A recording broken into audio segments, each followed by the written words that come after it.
Yahoo CEO Marissa Mayer bans work from home. Read the newspaper headlines a couple of days ago. A couple of days ago, I thanked my stars that I work at Orators.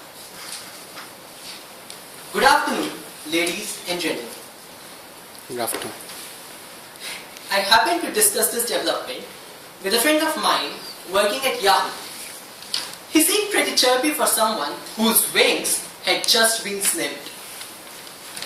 And being the good Samaritan that I am, I decided to put him in the right perspective and burst that bubble of pure joy and innocence. Let me give you a few reasons why I think work from home is a boon that should not be banned.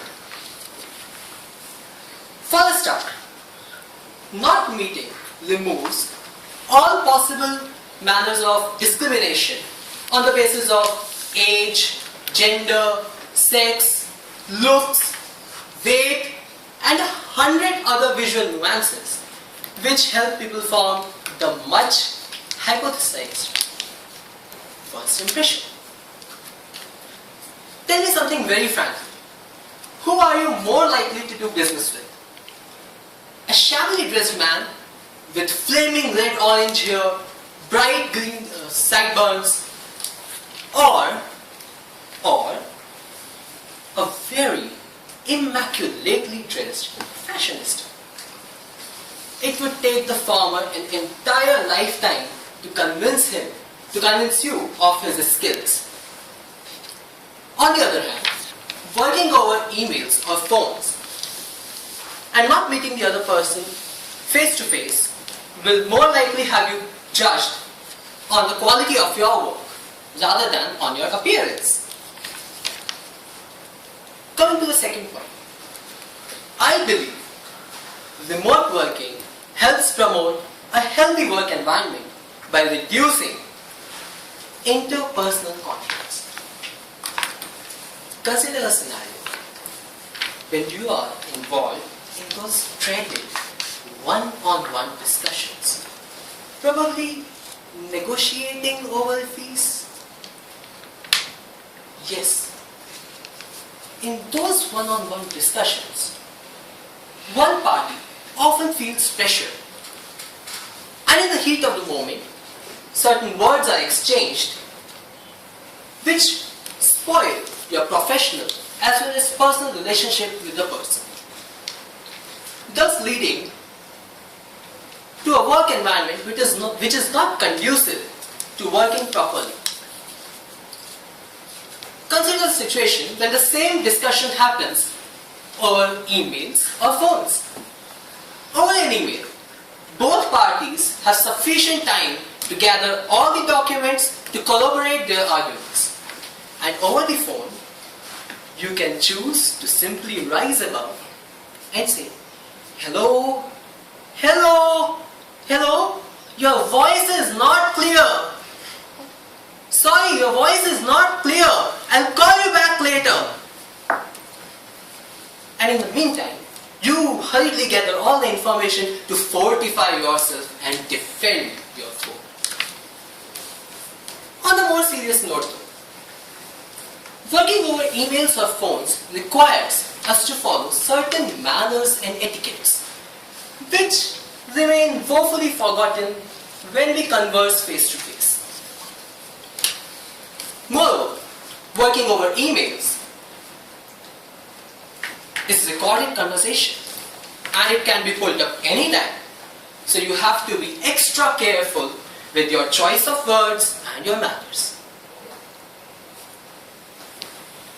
How many of us have actually come across the news that organizations have decided to close themselves for a couple of days to reduce operational costs? Well, some of us already have. This is a clear indication of the fact that organizations spend a humongous amount of money in providing real estate and other facilities to their employees. What if the same workforce majority, if not all of it, was allowed to work from home. The same amount could be saved in the name of operational costs. Moreover, if time is money, factor in the time spent by the employees in commuting to and fro to their workplace. If the same time is made available to the employee, if he is allowed to work from home, and he is allowed to spend it either in work or leisure, that will increase his productivity and have a downstream impact on the organization's revenues. Now, people often give me two major arguments to refute my theory. What if you have to brainstorm over an idea? And what about the personal rapport between the colleagues? Well, technology today has advanced enough so that two people do not need to sit face to face to actually brainstorm, unless you really need them to brainstorm. Shake their brains just to get ideas from the recesses of their minds. And do you really want personal relationships at workplace? So yes, I agree. Putting a face to a name may be mildly satisfying to your morbid curiosity to find out how your colleague, who you have only communicated with over phones or emails, looks like.